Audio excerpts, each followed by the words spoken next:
Good morning and happy Thursday, February 1st. You guys imagine that it's already February? It's crazy how fast this year has started and already flown by. Guys, welcome back to the Daily Grind. I'm your host, Chump Change, just live recorded. And for anybody that's new here, what I do is typically update myself with news every single day, and I bring you guys along for the ride. Let's see who's in the chat, and then we'll go from there. Mr. Nick K, what's up, man? All Set Miner, good to see you. I always call you All Set Miner. I can never change your name. Mr. Chris Hanley, Andrew Masad, Dom G, good morning. Let's see, Leo Lustig, my man. Hey, thank you for that mouse pad you sent yesterday. The thing is phenomenal. If you have a link to your store, please put it in the chat. Zeej Miner, Black Hat, good morning. Big Black, Lawnmower Man. Let's see, Neomorphous, Duke Nukem, Sarah Pools, good morning. Good morning. Good to see you. Mike the Miner. AC Mining, good morning. All right, anybody else I may have missed, I apologize, but let's get into this. So Bitcoin looking like $42,036. We have Ethereum 2265, Dogecoin just under 8 cents. XRP took quite of a hit after their hack yesterday, so apparently Chris Larsen was hacked. He is the chairman of Ripple, and I guess a few of his accounts were exposed or something. We'll get into that in a little bit, but yeah, that's pretty much that. We have Solana at $94, just under 95. ETC 23.6, not too bad. Honestly, everything looks pretty neutral. Honestly, it's really not up or down too much. All right, let's see. We have, wow, look at this. Bruh. Jupiter, after that airdrop yesterday, it looks like plenty of people must have sold. 26.6% down. Man, 58 cents. Crazy. That's a lot. That's a lot. A lot of people are selling, but hey, listen, free money. Take it, right? Let's see. Bought some more honey, Andrew Masad. Nice. Best YouTube said garbage. Garbage. What's garbage? Let's see. Honey is in the shitter. It's really not. That's like 16 cents. What do you mean shitter? It was like 2 cents 2 months ago. You guys forget how much we're actually up on that stuff? Manta 6.1% down. We have FTT token. I still don't understand why people invest in this. 24.1%. I don't know. I guess the company's gonna relaunch or is relaunched, or I don't know what's going on with that. But anyways, Render is up 5.2% today. $4.66. Not too bad. All right, let's see. Also over here, Fear and Greed Index, Flashbang 63 in the greed. To be honest, fairly neutral. Don't really worry about it till over 75 or below 25. All right, we have top 10 coins by coin market cap over here on CoinGecko. Bitcoin, Ethereum, Tether, BNB, Solana, XRP, USDC, Lado Staked, Ether, Cardano, and Avalanche. Dogecoin is in 11th place, as you can see. Avalanche, I think, is going to maintain 10th. I guess we'll have to see. We have Litecoin in 20th. Internet Computer, I don't know if anybody's into this. I know a few of you guys are in the chat. This is in 18th. 19th is Shiba. I just kind of like to scroll down and see where things are. Ethereum Classic in 26th place. We have Monero in 28th. Let's see, scrolling down, Celestia 36, Filecoins in 39th, Hedera is in 40th, and we have Kaspa in 41st. Look at that, 2.2 billion still, and Arbitrum is just behind that at 2.18 billion. All right, let's see, any questions in the chat? Zach XBT misspoke. Yes, it was not XRP. It was Chris Larsen that got hacked. It was not XRP. He is the chair of XRP though. All right, if you guys are interested in Tangem, links up in the pinned of the live chat. 10% off with code CCXD. I had to do that for Mr. Steven Cicero and Crypto KJ. They love when I talk about Tangem because they both just got theirs actually, or at least Crypto KJ did. All right, let's check out the miners. I like to check and timestamp these. We have the WinMiner K9, if I could speak. WinMiner K9, top of the charts, $65.69 per day. Below 70, but it is what it is. Kaspa is only at like 9 cents right now, if I'm not mistaken. We have the Ice River KS3 8 terahash unit, $49.49. The Ice River KS3M 6 terahash unit looks like it's making $34.72 a day. We have the Jazz Miner X16P. I'm actually shipping this off to Mr. Max Voltage today, so he's going to be doing his review on this. 5.8 gigahash unit, 1900 watts, ETC and ZIL, making $16.11 a day. This thing was making 20 a couple days ago, but the price of ETC is down a little bit, so is what it is. All right, so we have actually yesterday I wanted to mention that I did open this unit up. I wanted to see what was inside it, what the hash boards looked like, and gave you guys an up close like view of the chips. If you guys didn't see a live stream, go check it out. It was just kind of like last minute type deal. Did it from a laptop, so enjoy. Ice River KS2 2 terahash unit looks like it's making $11.41 per day. Man, that is like, it's getting worse and worse and worse every single day. Scroll down a bit. The X16Q, shout out to Jingle Mining for sending this one over to me. The 1950 mega hashes, again, ETC and ZIL is on the top of the charts. $5.46 a day. You know what, I think I'm gonna swap all my stuff over to pool mining today. I'm actually solo mining Octaspace still. It was it's doing all right, but it's just, I don't know, I kind of want to stack some more ETC. My L7 is down at Terra Hosting. If you guys are interested in hosting, links in the description. 10 cents per kilowatt hour. Again, this is what all these prices are based against. $3.90 per day I'm making on this unit, so not too bad. Let's see, that's after electric costs, obviously. Actually, you know what, my Bitmain, my S19K Pro, my 120 terahash unit that's also down at Terra Hosting, is my, I think my control board or something went on it.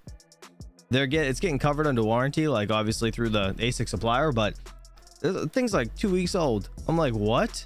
Like, what is going on? So shout out to Terra Hosting actually, because they did give me a loaner that is just, you know, hashing away until mine gets fixed. So good on them for being completely awesome. And they do have ASIC sales if you guys are interested. Terra hashes, that's also in the description. But nonetheless, let's see. Not trying to shill everything today. Damn, it's awful. Ice River Kaspa KS0 Pro 200 gigahash unit, making $1.19 a day. If it gets under $1, it's gonna be pretty terrible. But at the end of the day, I mean, guys, 100 watts, these things are still making pretty decent money at the end of the day, right? Is what it is. Crypto Frank, my man, good to see you, buddy. Thanks for being here. Appreciate you. Mr. Crypto KJ, will you be mining ETC POW on your units when they open their pool? If they ever open their pool, maybe. It really depends. What's ETC POW looking like? Let's see real quick. Scroll up to the top. ETC POW. Nope. ETC PO. Oh, it's up 4.9% today. Man, it's just like, I don't know, it just doesn't look very confident. This chart does not look very confident. I think I made my video around here ish, and it like spiked up and then it fell off. I don't know why. It's crazy. I don't know. Hopefully they need to open mining, to be honest, in my opinion, to keep this thing going. But I don't know. You guys let me know what you think about ETC POW. All right, looking over here, let's check out the GPUs. What is the most profitable coin today? Looks like a lithium. I guess there's rumors of an lithium ASIC coming to market soon, but there is a FPGA Bitstream. Let's see, where is that? Right here. Nope, it's not on top of the charts anymore. It was on the Superscaler. Where is it? K10. Wow, look at Carlson. You can do it on an FPGA. Is that true? What? That just caught me off guard a little bit. Is that right? Carlson hash on this thing? I thought that wasn't supposed to happen. Is that not supposed to? Am I like dreaming things? What's going on? Been true for a while. Okay. Are you talking about the lithium ASIC? What is going on with this though? I didn't know Carlson hash could be on. Well, I guess it's a fork of Kaspa, but aren't they changing this? I'm confusing coins. You think so? All right, whatever. Never mind. I'm getting off this. I don't care. Either way, I don't have an FPGA, so it doesn't matter. Oops. All right, let's get this. So Pyron, we have on the top of the charts as well. Looks at AIPG as well. Let's see. AIPG's actually been really kind of hanging around, which is surprising because it's a POW algorithm. I'm shocked that it's actually been doing so well. We have Conflux and Radiant. Xano is here. Abel. What is Abel? Abel? What is this? Abelian? Did I say that? What is this? Never heard of this coin. This new coin? Mine the pool dot stats. I mean, mine the pool. Sorry, hold on. Mining pool stats dot stream. Why can't I think today? God damn. There we go. All right, let's see. New coins. This is a great place to find new coins, by the way. If anybody doesn't know, what is that coin and how long has it been out? Anybody know? Is it not even here? What is going on today? ABELIAN.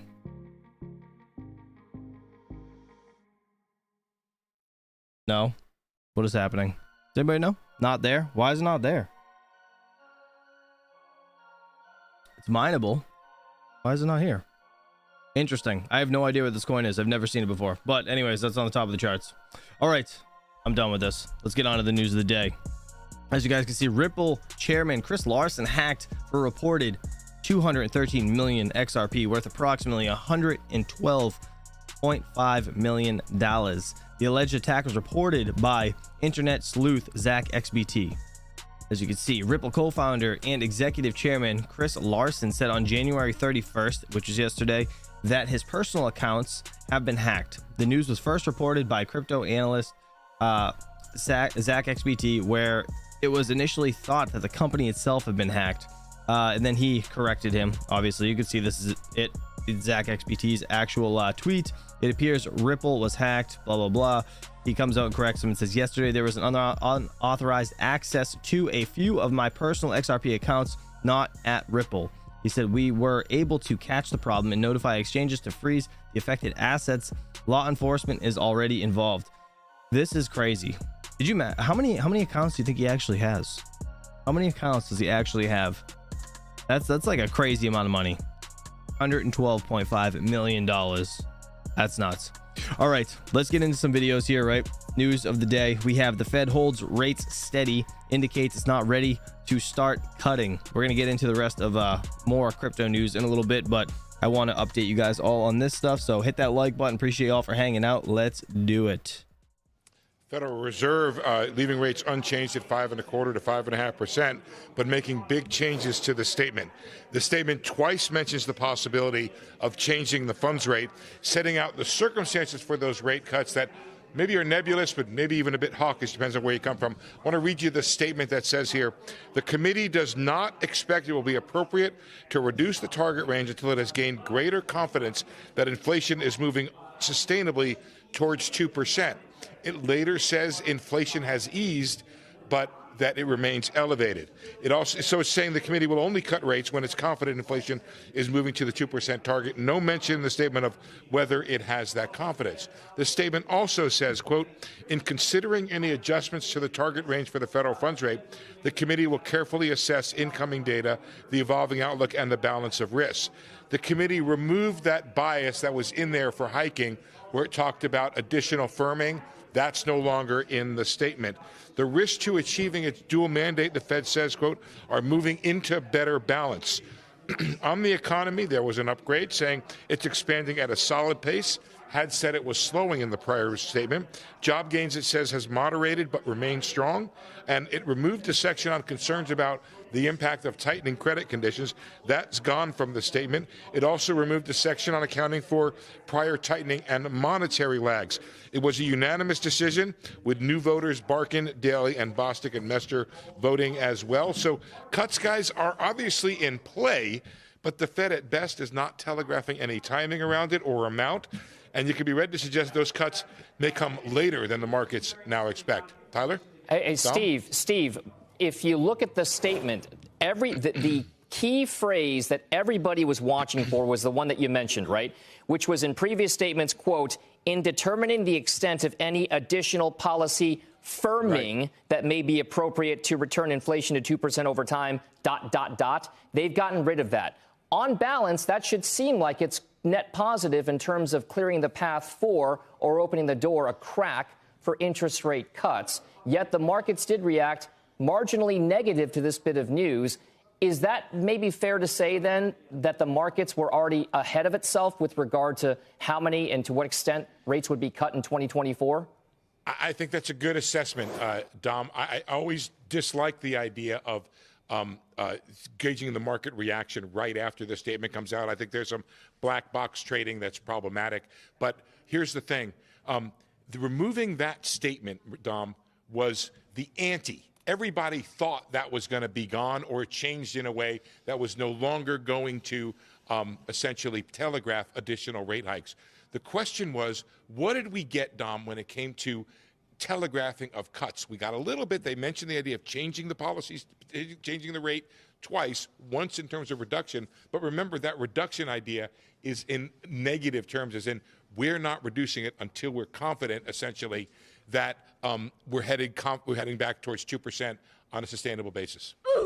Bob, I want to go to you, Bob Pisani, for the market reaction here. Obviously, immediate reaction. I know Steve expressed some concern about black box trading, but it does look like the S&P 500 at least took a little bit of a leg down here. What are you seeing? You don't need black box trading for this. This is very clear. Powell, there is no reason for Powell to give up strategic ambiguity on the rate cuts. That's exactly what he has done here. Remember, everyone was expecting some kind of timing that was very, very clear. Back in December, they were expecting 90% plus chances of a rate cut in March. The market's come down. Now it's 50%. It's going to go down a lot more after this one here. So I know the bulls have been arguing that, oh, we have disinflation, therefore real rates are higher, therefore the Fed should be more comfortable cutting. The problem here, which I think the Fed has acknowledged, is the Fed usually cuts when there's economic distress, and there is no signs of economic distress. So you've got a tension here. And I think Powell is acknowledged, the FOMC is acknowledging that with the strong comment on the economy here. So the question is this: could the market handle fewer rate cuts with a strong economy? I think it can, but this kind of aggressive statement was a little bit of a surprise for the market. What do you guys think about that?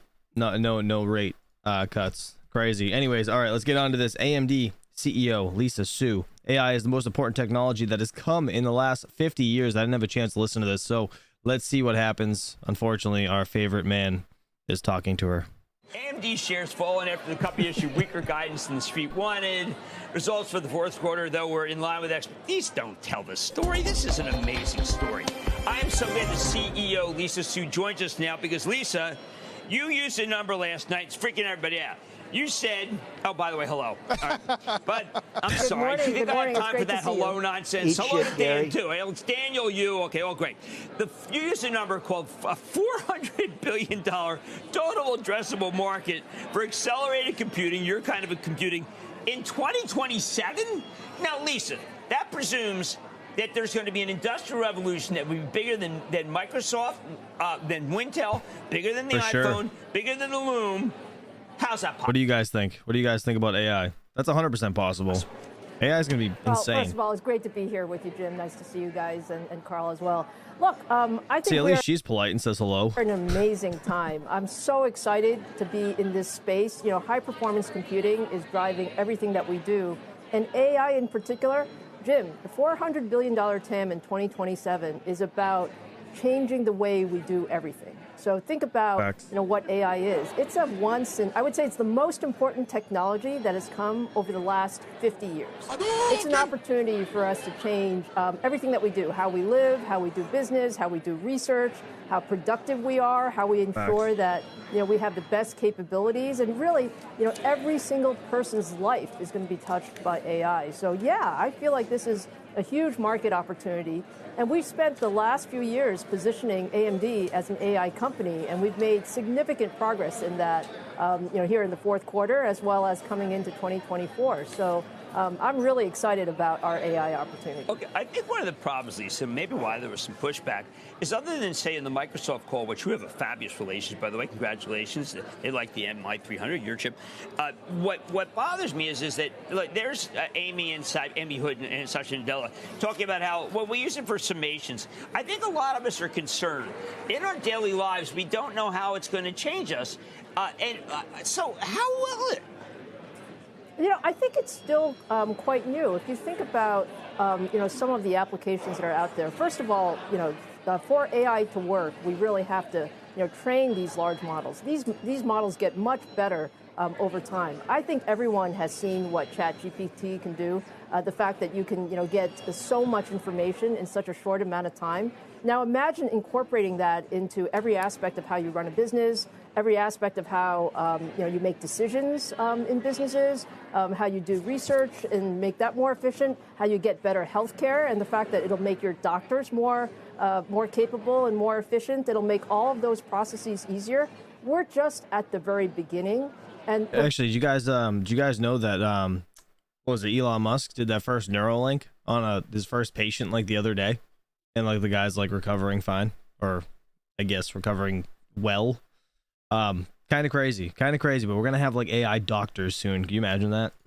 The work that we're doing is I have we're no doubt in really my building, mind. let's call it the foundation, sort of the processing and the compute capability that will enable us to train these models. And then also when you ask ChatGPT a question, it needs to have very powerful computers so that it can answer you as fast, as effectively as possible. So that's what we're doing. And I would say we're at the very, very early innings of this compute revolution. I ain't gonna lie to you guys. I'm kind of like, I've been debating on getting 4090 because of Max, I think, to be honest. So I blame Max Voltage.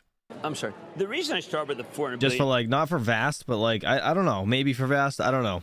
Like some sort of baseline compute that would be good for AI.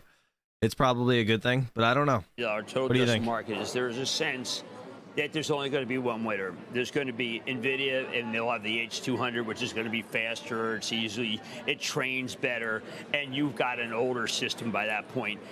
If it's 400 billion, and if there's a lot of companies that are embracing yours, then what I think to say is that there is so much room for everybody to make a lot of money. Am I being too bullish, and is it really zero sum, and I'm missing the point?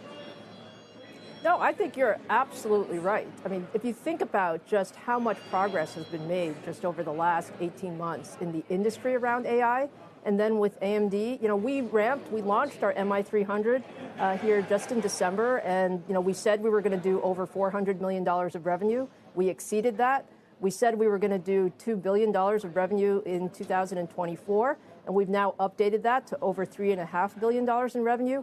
We have dozens of customers who are, really using MI300 in their data centers and really, getting a lot of capabilities out of that. So this is the very beginning, and I completely agree with your point. With such a large market, you're going to need a lot of different solutions, and we love the partnerships that we have. These are partnerships that, as you know, we've built great partnerships with our server product, Epic, through the Italian cities, and now we're adding our Instinct and our MI300 portfolio.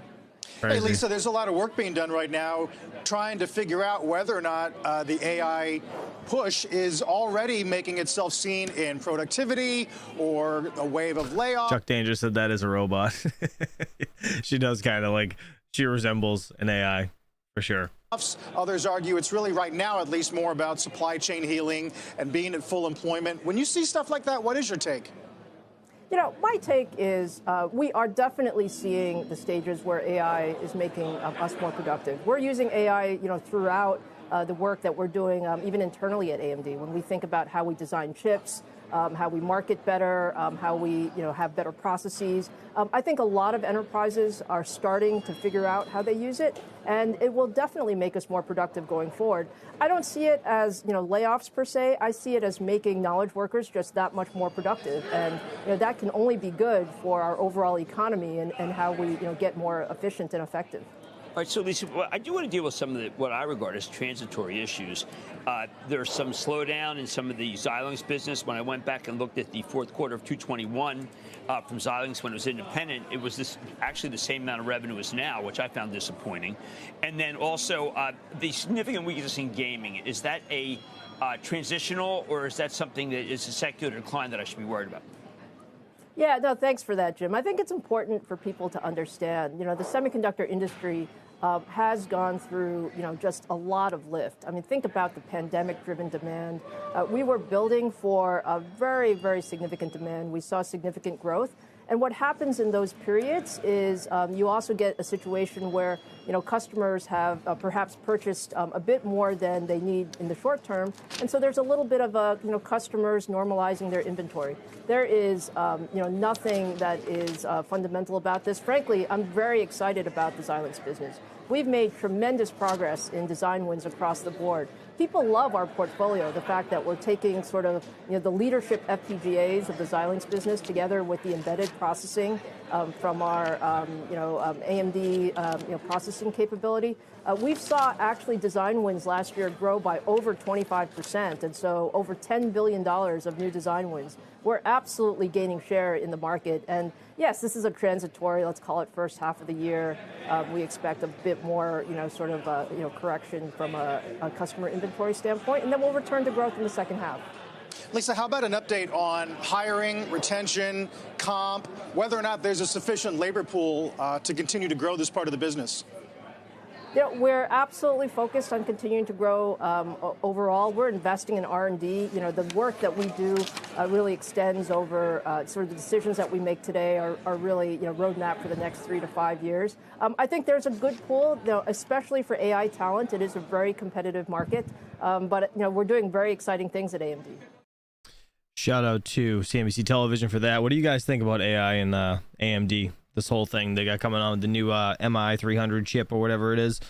Gonna be crazy, right? All right, CNBC Crypto World. We have some more news. XRP drops after Ripple co-founders crypto wallet hacked. All right, let's check this out, guys. Hit that like button. Appreciate y'all for hanging out. I hate asking, but YouTube makes me. Let's do it. FTX reportedly abandons plans to restart after bankruptcy.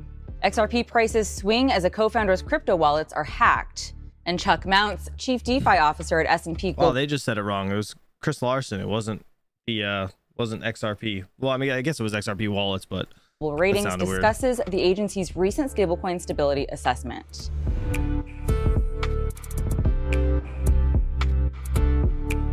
Welcome to CNBC's Crypto World. I'm Tanea McKeel. Major cryptocurrencies are in the red this morning. Bitcoin hovered right around $43,500, while Ether fell about 1% as of noon Eastern. XRP, meanwhile, taking a hit this morning after a hacking incident temporarily drove the price as low as 49 cents. By noon, it had recovered to 51 cents. Okay, let's talk more about that hack hitting XRP's price. Blockchain sleuth Zach XBT pointed out in a post on X that around $112 million in XRP had seemingly been I haven't seen this, but I wonder if they correct this or not. This is actually Chris Larsen that got hacked, not Ripple. Stolen on Tuesday. Itself. Speculation that the Ripple platform had been hacked sent the price of XRP tumbling. But in a post on X this morning, Ripple co-founder Chris Larsen clarified that it was his own personal accounts that had been accessed, not a hack of Ripple itself. Larsen said the problem was quickly caught and exchanges were told to freeze the affected addresses. He also said law enforcement was involved. All right, some other stories you should know about. FTX is reportedly abandoning its efforts to restart after exiting bankruptcy. Reuters cited a company attorney as saying that FTX had been negotiating with bidders and potential investors for months, but none were willing to put up enough money to rebuild the exchange. Now, in that same court hearing, FTX also reportedly said it expects to repay customers in full, more than a year after the commingling of funds by Sam Bankman-Fried and other executives forced the collapse of the once popular exchange. What? They're going to pay people back in full? That's crazy. No wonder that, hold on. No wonder we saw this price down 23.7%. Interesting. That's very interesting. And finally, former British Finance Minister George Osborne is joining Coinbase as a global advisor. The exchange's chief policy officer posted the announcement on X, saying George is one of the most experienced and thoughtful leaders in government and business, and that Coinbase is grateful to have his advice and counsel as the company expands globally. Here in the U.S., the exchange faces an ongoing legal dispute with the SEC, and CEO Brian Armstrong hinted at relocating the company to the UK if regulatory uncertainty persists. Coinbase has also told CNBC that the company chose Ireland as its hub in the EU, where MiCA regulations come into effect at the end of the year. All right, you might think of the S&P. Real quick, Erted said one thing with the XRP is did he have his tokens intermingled with XRP is still in question. Interesting. Is being tied to traditional finance, but they're making a big push into the decentralized finance space as well. Crypto World's Talia Kaplan spoke with Chuck Mounts, chief DeFi officer at S&P Global Ratings, about the agency's recent ranking of stablecoin stability and what else it's doing to leverage its analytical and risk assessment capabilities to support both TradFi and its growing DeFi client base. I want to start off by asking you why stablecoins are considered a critical component in the crypto ecosystem. How is S&P Global thinking about the stablecoin market in 2024? Right. So when we were ideating what is the right product that we should strive to bring to market to leverage our historical expertise and credit risk analysis into the crypto finance ecosystem, we did an extensive market sounding with across a wide range of stakeholders. So TradFi, crypto native, buy side, sell side, regulators, policymakers, academics. And like, when you speak in markets, there's rarely a unanimous view towards anything. But there was actually a unanimous view that the marketplace needed a better insight into the risks that exist, both idiosyncratic risks and macro risks that exist between different stablecoins. And so that really spawned our interest in the topic and thinking about how can we create a product that will help market stakeholders understand those risks between different stablecoins and the risk of them depegging against their targeted one-to-one against a fiat currency. And I think that the reason stablecoins have gained so much attention from that wide range of stakeholders, when we started this conversation, UST hadn't even happened yet, and those were the comments we received. And then after UST, those comments just accelerated from there. And I think one of the key reasons that exists is because the stablecoins play an integral part of the crypto finance ecosystem, and you can see that in the market cap and growth of the stablecoin ecosystem, but also because they serve as a bridge between traditional finance and crypto finance. So from both those perspectives, we thought this was a very logical place for us to leverage our historical expertise of credit risk analysis and go into what we would consider an adjacency to that core competence for us. Expanding on that, in December, S&P Global Ratings launched what's called a stablecoin stability assessment. It ranks the stability of several stablecoins. So why did S&P Global think an assessment like this was important, and what were some of the factors considered? I can imagine regulation is one of them. Absolutely. So we had to create first of all, a new set of criteria to evaluate and a method, and then wrap those into a methodology to capture a systematic approach to the risks inherent in stablecoins. And unlike a credit rating, the stablecoin stability assessment is really targeting a specific thing, which is the risk of a stablecoin depegging from its targeted one-to-one relationship with the fiat currency. So in order to do that, we took all that input we had from having market discussions, and then we undertook a very specific and targeted market sounding with a range of stakeholders to get their input on what are the factors that they think are most relevant and critical to the risks of stablecoins depegging. So in our methodology and our framework, it all starts with an evaluation of the asset quality that underpins the relationship to fiat currency. And then there are 5 additional factors that get kind of included in that evaluation. So you start with the asset quality score, then you add in the additional factors. The additional factors, at the best case, will leave the asset quality score where it is, or they can bring the score down. So there's no way to raise the score from the additional factors, but only to lower it. And those additional factors include things like you mentioned, for instance, like governance, legal and regulatory frameworks, redeemability and liquidity as an example, as well as third-party dependencies and technology, and track record. So there's a very robust framework that combines all the idiosyncratic risks, what we believe to be the most important idiosyncratic risks of a stablecoin, as well as some of the macro factors that go into a stablecoin being able to maintain its one-to-one peg. So out of the 8 stablecoins analyzed, USDC, a stablecoin pegged to the US dollar, got a strong rating, for example, while others, including Tether, didn't fare so well. How did S&P Global reach these conclusions, and what are some of the findings of that assessment that jumped out at you? That's a good question. Yeah, so as I said, they really start with the asset quality score. And you can see that when you go through the scoring methodologies, we rank the stablecoins 1 to 5, 1 being the strongest and 5 being the weakest. And you can see that there were several, or 2 coins in particular, that had an asset quality score of 1, but then had the additional factors brought the score down by 1. The other stable coins that we provided a score on ranked anywhere from a 2 to a 5. And that is really looking at the features that go into the asset reserve, the accessibility, the attestation, things of that nature. So, depending on how the analytic team views the strength of the asset quality, that's where the rating would start. Now, you noted that the development of smart contracts increased substantially during the recent crypto downturn, which you said was precipitated by the Terra Luna stablecoin collapse. That collapse set off other implosions, of course, and led to a lack of trust in the industry. In turn, we saw asset values plunge. But now we're seeing prices move higher, with Bitcoin hitting the $43,000 mark this morning. And we're seeing optimism in the space with developments like spot Bitcoin ETFs trading here in the US. So what has shifted in this current backdrop, and what's your outlook for the DeFi space in this environment? Yeah, so it's been a crazy year. I guess if you've been in crypto finance from the beginning or crypto from the beginning, you could probably say that almost any year. But I'm very excited about the progress that the ecosystem is making and that players in the marketplace are making. And what I see from the seat we sit in is that the technology advancements continue to run full steam ahead. And even though crypto valuations from the beginning of the bear market through the end of last year were probably down maybe 70-75%, what you saw was that smart contract development was up hundreds of percent. So despite the decline in valuations in the marketplace, the technology advancements, the innovation in the space just kept galloping ahead.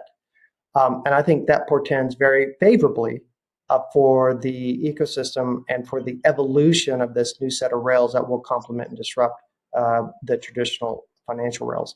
And one of the things that I think is most exciting also is that you see many of our traditional clients launching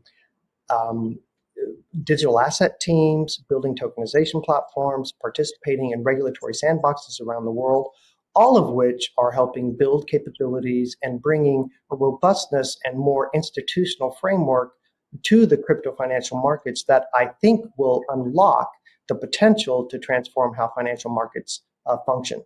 So I think we're still, when it comes to DeFi or the harnessing of blockchain and crypto financial rails into the financial ecosystem, we're still in the early stages, and I would say things are still kind of in an experimental stage, but we're on a clear pathway towards mass adoption. And that mass adoption will be fostered by market participants elevating their capabilities, by policy frameworks becoming kind of established and more integrated, and by the advancements in technology, all of which will lead to what we ultimately believe will be the mass adoption of these financial intermediation capabilities. Nice. Shout out to CNBC World for that, guys. Wake up. I know everyone just fell asleep. I apologize. All right, let's get into this. Mr. Austin over at Altcoin Daily. The XRP news just got worse. Let's see what he's got to say about this whole XRP Chris Larsen hack. Guys, that like button. Appreciate you all. Hate asking, but YouTube makes me. We now understand the actual reason why the XRP price continues to dip while the rest of the market is in the green. XRP being the 6th largest crypto by market cap, its use case, cross-border payments for the banks. The news today just uncovered a few hours ago by on-chain sleuth Zach XBT. It appears Ripple was hacked for around 213 million XRP, or over $112 million. He lists the public address and then says, so far, the stolen funds have been laundered through different centralized exchanges, MEXC, Gate.io, Binance, Kraken, etc. So the hacker is actively selling millions of XRP on the open market. And it should be noted, Ripple disputes this. Ripple says they were not hacked for millions of XRP, but their co-founder was. Again, this is an ongoing story. All of this is happening publicly on chain. Make sure you subscribe for the most current info, because update. Confirmation of the hack from Chris Larsen, Ripple's co-founder and executive chairman. He states, yesterday, there was unauthorized access to a few of my personal XRP accounts, not Ripple's. We were quickly able to catch the problem. No, Elvidus. He said, so all of us Ripple users got hacked. No.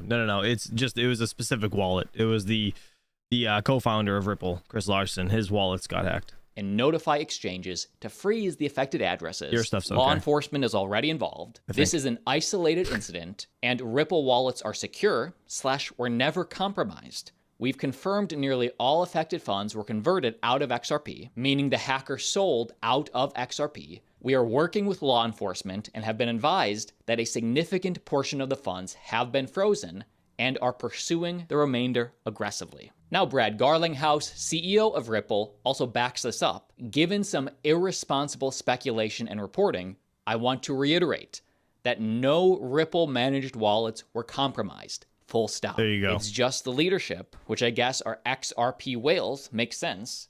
I want to know where he was holding it and why it wasn't on like a cold wallet. Was it MetaMask? Does anybody know if it was a MetaMask wallet or something like that? Were compromised. And Zach XBT doesn't buy it. He responds, totally, completely separate entities. Wink, wink. Bruh. Now, whether this skepticism is warranted from Zach, you tell me down. You know what? I feel like, yeah, I don't know. I still feel like that is kind of part of Ripple, right? Because it's, I mean, I guess it's his personal wallet, but supposedly, right? Could be a company entity at the end of the day. Low Who in the knows? comment section. But let's just be real about this. How much sell pressure is this amount really? Other channels will not break it down for you like this. I will. That's why you subscribe. But 213 million XRP, if we go over and look at the current circulating supply of over 54 billion, 213 million is less than 1%. And look, in the last 24 hours, XRP is down 1.7%. In the last 7 days, even though this really started just yesterday, 53 cents down to 50 cents. So again, not the biggest deal. It was more fear of what was happening rather than what was actually happening. But it does raise a bigger question about Chris Larsen. Wow. This means Chris Larsen literally had $100 million worth of XRP that he could freely dump on the market at any time. It was not locked up, and it was full. That's a really good point that this guy made, Mason. Wow, that's crazy. Managed by him. I mean, there's nothing illegal. I honestly didn't think about that, but that's very true. It was clearly in a warm wallet of some sort, right? Or a hot wallet like MetaMask or something. It had to be. But it does just kind of show that the founders, if nobody else, the founders were getting rich. Every founder has that. They all hide with beautiful terms like advisory and marketing, etc. All of that is mostly an illusion to create an idea that tokenomics are not centralized, while in reality, they're just on the team's hands. Literally, really all projects do the same thing, LOL. Yeah, that's where those whale moves are from, man. You guys see those big god wicks? That's what happens. These guys that are inside will they'll just, you know, dump and flip it and buy back in, and you guys panic. Your thing is, if you're gonna have this amount of coins centralized to one co-founder, shouldn't there be better security? And maybe a bigger question that needs to be settled today is XRP centralized? The truth that on the spectrum it is, compared to a Bitcoin, compared to an Ethereum, but decentralization is all a spectrum, and it is actually closer to maybe a BNB or a VeChain, as explained in this 40-second clip from Virtual Bacon. Real quick, Mr. Rudputs, appreciate you, buddy. Thank you for the 249 euro. He said XRP to the moon. Schmiegel, lol. Appreciate you, XRP buddy. doesn't use proof of work or proof of stake to secure transactions. Instead, they use something called XRP Ledger Consensus Protocol. This helps them achieve consensus using a unique node list. These nodes are verified and vetted by the XRP network, and thus they can skip the mining and staking and instead just let these trusted parties vote on which transactions to include in the blockchain. This is obviously more centralized than Bitcoin and Ethereum, but it is a relatively common protocol in the crypto space. There is a consensus protocol called Proof of Authority, which runs exactly like the process in XRP. And many prominent layer 1 blockchains already use this, including VeChain, Kronos Chain, and even the BNB chain. Today, there are around 120 validators on the XRP network, so I wouldn't call this consensus mechanism completely centralized. I think this is fair considering BNB chain only has 50 validators or so that are also chosen. And what's interesting is that even though XRP is over a decade old, and its primary use case is still cross-border payments, they do have smart contract capabilities with the XRP ledger, meaning like Ethereum, dApps can be built on top of it. CTO David Schwartz explains some of the building. Yeah, so on the stablecoin front,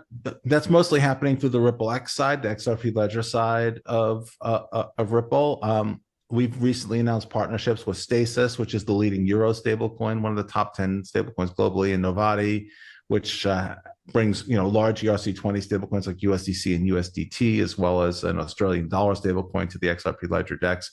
One of the things that's been missing on the XRP Ledger DEX is like a large number of high quality assets. Like there's XRP, and then there's a couple of like medium, and then there's a long tail of interesting stablecoins, but not access to a high quality US dollar stablecoin obviously is extremely important.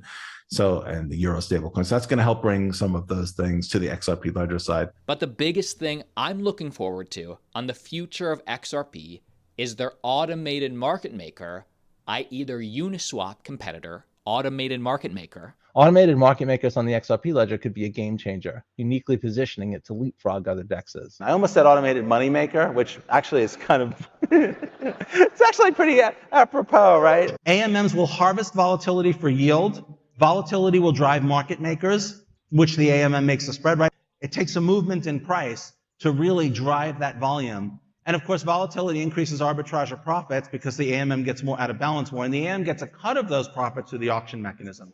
So this could really turn the volatility of a digital asset from a downside to an upside. But in conclusion, for this hack and their co-founder, Chris Larsen, the backlash from the community has already started. I will get tons of hate for this, but I will always keep it real with you guys.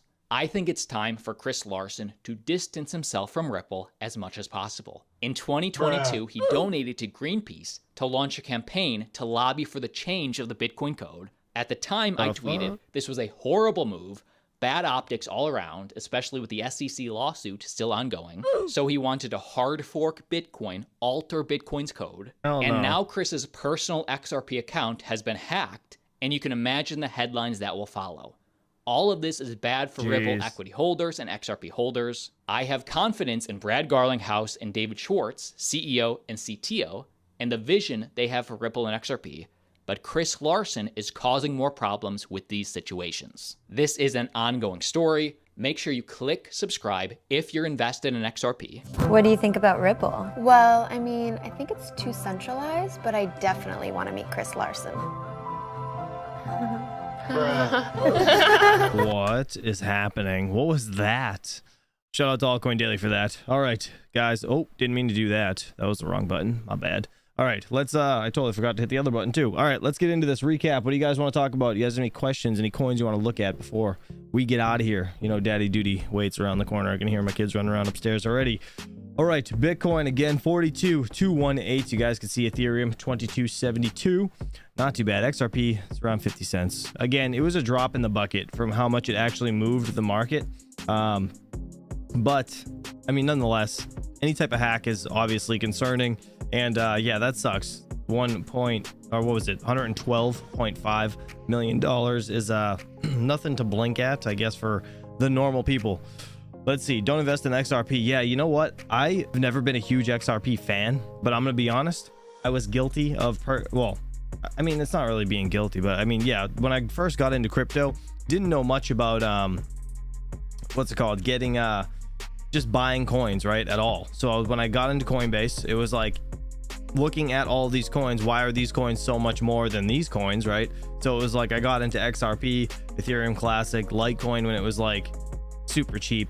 I think it was like 20 bucks maybe.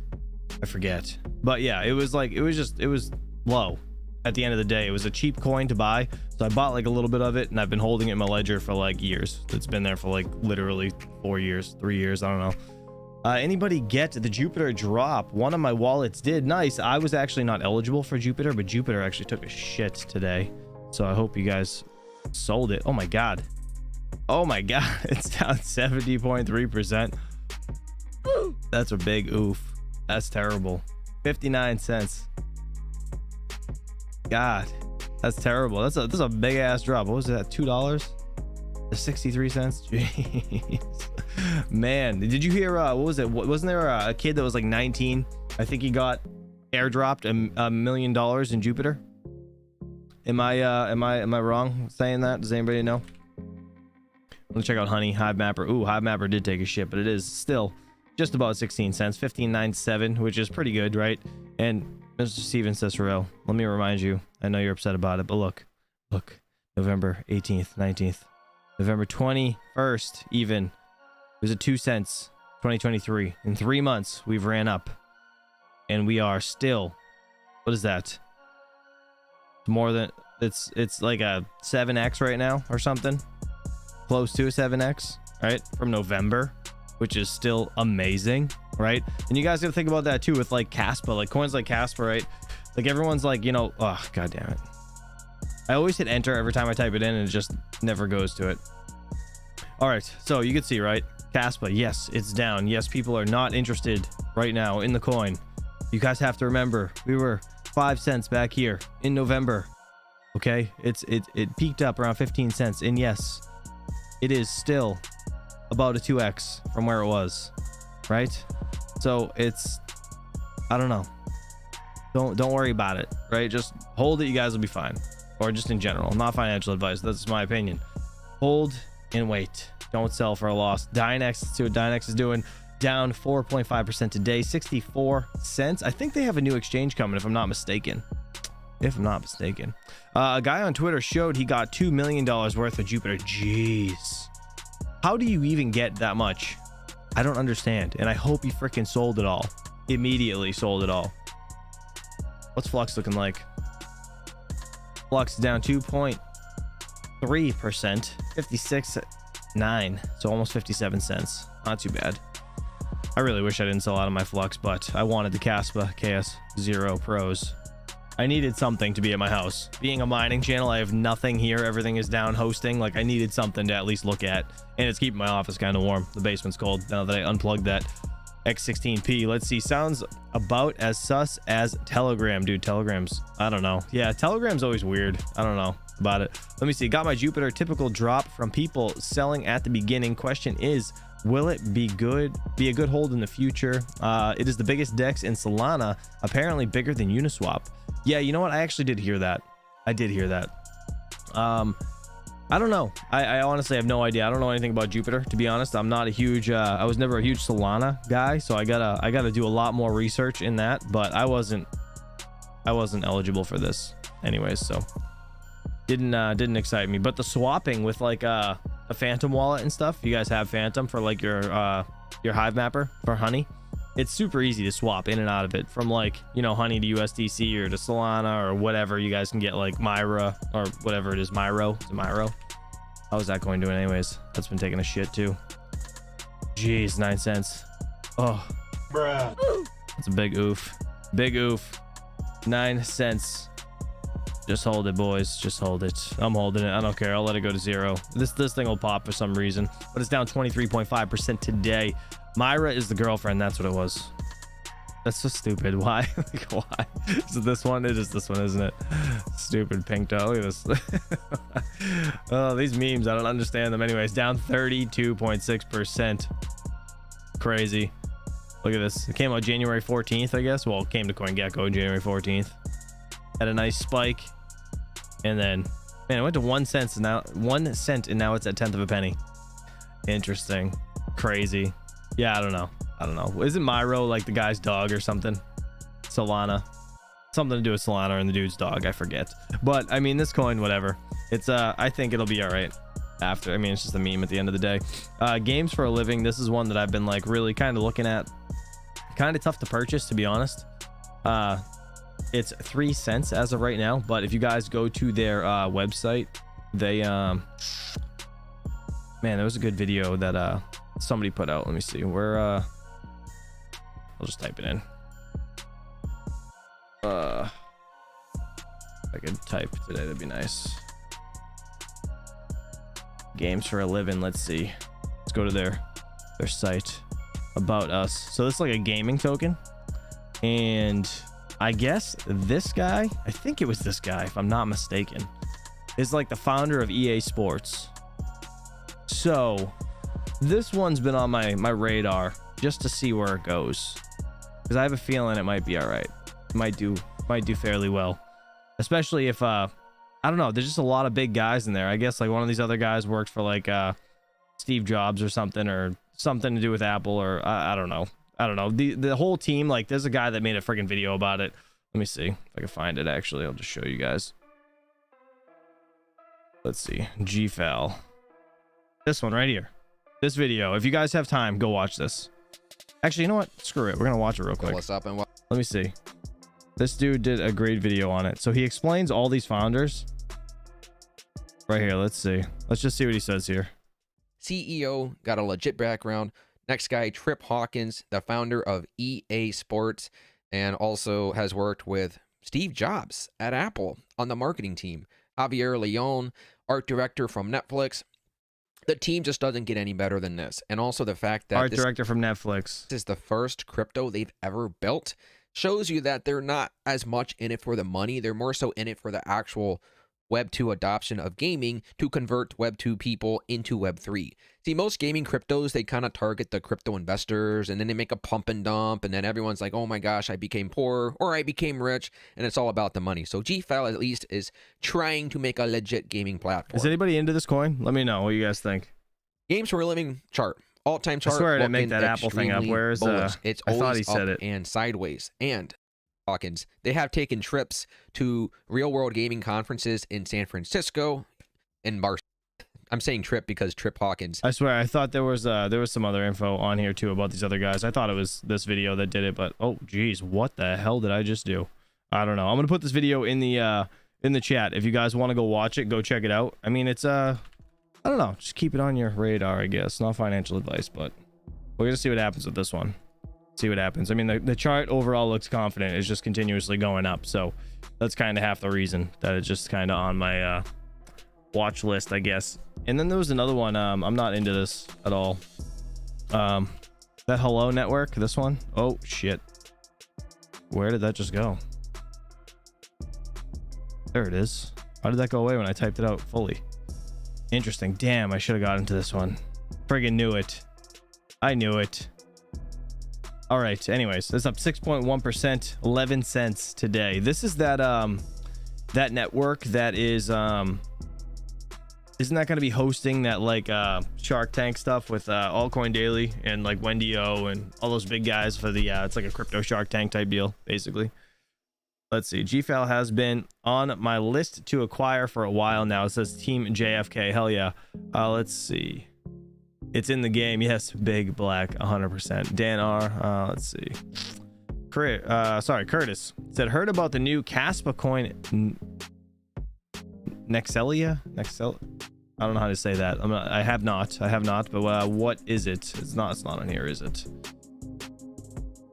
I doubt it's on here. No, I have not. Oh, it's right here. It's on the new coins list over at miningpoolstats.stream. 7 days ago. Okay, heavy hash. What's the wallet? I'm not a huge fan of forks, to be honest, but I don't know. There's no reason as to why. I mean, I was once told by a brilliant man that it's either you want to talk shit or you want to make money. So I'm gonna go for the higher route and want to make money on this one. I'll look at it. I'll look into it today. Thank you for letting me know. I honestly haven't looked at the new coins list in a while. But yeah, let's see. Interesting.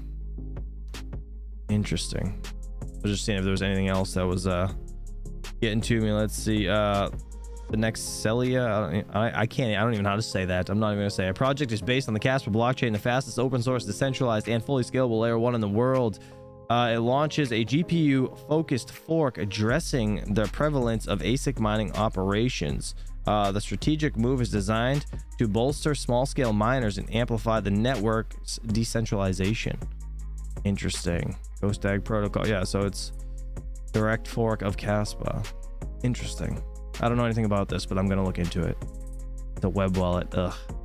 Bruh. Hate web wallets. Eat shit, Gary. But I guess we'll have to wait. This is where all the new coins start, man. You guys got to have like, just be careful. Web wallets, core wallets, VMs, all that shit. Make sure you guys are safe. Just, get that shit in a safe location.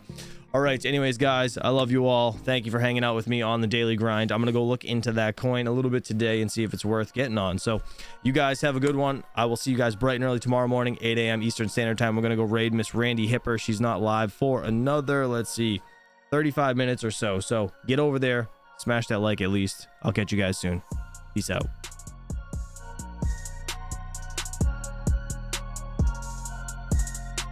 You guys don't get to 100 likes. I'm going to show you my cleavage.